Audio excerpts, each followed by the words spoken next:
සුබ දවසක් වේවා.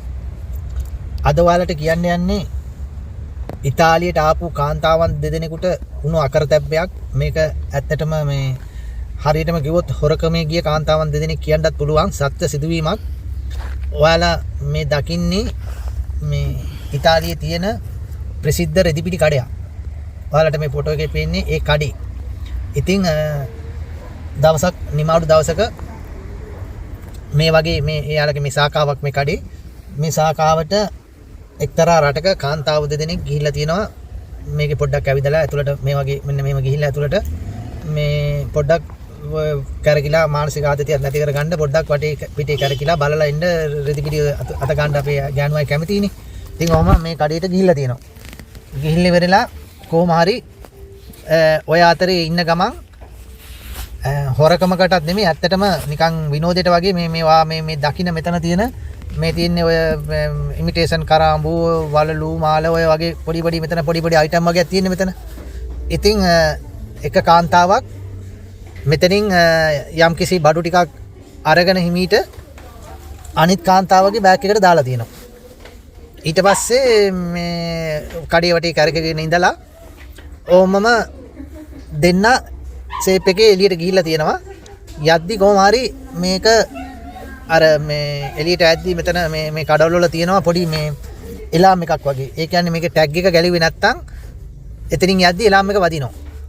එතන මේ අපි බඩු ගෙවපුවාම ඒ බඩු වල තියෙන ටැග් එක යාලා අර මේ QR කෝඩ් එක වගේ එක ගලවනවා. ඒ ගලවලා ගියාම එතන මේ අතන්ට එලාම් එක මේ ස්කෑන් වෙන්නේ නැහැ. ලේසර් එකට ස්කෑන් වෙන්නේ නැහැ. එතකොට යන්න පුළුවන්. නමුත් මෙතන වැඩේ උනේ මේ ටැග් එක ගැලුවේ නැහනේ. අනිත් එක කාන්තාවක් අරගෙන අනිත් කාන්තාවගේ බෑග් එකට බඩු ටික දැම්මා. අනිත් කාන්තාව ඒක දන්නවද නැද්ද කියලා හරියටම දන්නේ නැහැ. කොහොම හරි දෙන්නාම එළියට ගියා. යනකොට අතනින් එලාම් එක වැදුනා. හොරකමටත් නෙමෙයි අතන මේක නිකන් විනෝදයට වගේ කරපු දෙයක්. සිකියුරිටි ඇවිල්ලා චෙක් කරලා බලද්දි හොර බඩු ඇතුලේ. මහ ලොකු ගානකුත් නෙමෙයි අතරම ඊටමත් පොඩි ගානක. ඒ කියන්නේ යුරෝ 50ක වගේ ගානක. පොඩි ඔය ඒවා ඇත්තට ලොකු ගණන් නැහැනේ. පොඩි බඩු ටිකක් යුරෝ 50ක වගේ ගානක. ඒ කියන්නේ රුපියල් 20000ක්වත් වෙන්නේ නැහැ. ඊටත් වැඩිය අඩු ගානක බඩු ටිකක්. කොහොම හරි වැඩේ දුරදිග ගියා අන්තිමටම. වැඩේ දුරදිග ගිහිල්ලා මෙතනින් අල්ලගෙන ඊට පස්සේ සිකියුරිටි එකෙන් අල්ලගෙන පොලිසියට කතා කරලා මේ කාන්තාවන් දෙන්නව අවසානයේදී පොලිසියට බාර දීලා.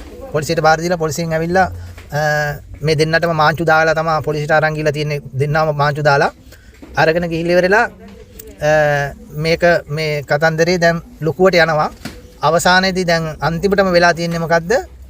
දෙන්නගෙම පර්මෙස් සෝජෝනෝ දෙක බ්ලොක් කරලා පොලිසියෙන් පොඩි දෙයකට යුරෝ 50කට. හොඳ ආදර්ශයක්. අනිත් ආට මම ගොඩක්ම ඒකයි මේ වීඩියෝ එක කෙරුවේ. ඉතාලියේ ඉන්නව නම් කවදාකවත් හොරකම් වලට බැටලෙන්න එපා. තමුන්ට විශ්වාස නැති යාළුවුන් ආශ්‍රය කරන්න එපා. මත්ද්‍රව්‍ය කුඩු ගංජා කෑලි ඔය අනම් මනම් කියන ඒවා පාවිච්චි කරන්න එපා. එහෙම ගියොත් ඉතාලිය වලට ඩොකියුමන්ට් එකක් හදාගන්න හම්බෙන්නේ නැහැ. තියෙන එකත් අවසානයේදී නැති වෙනවා.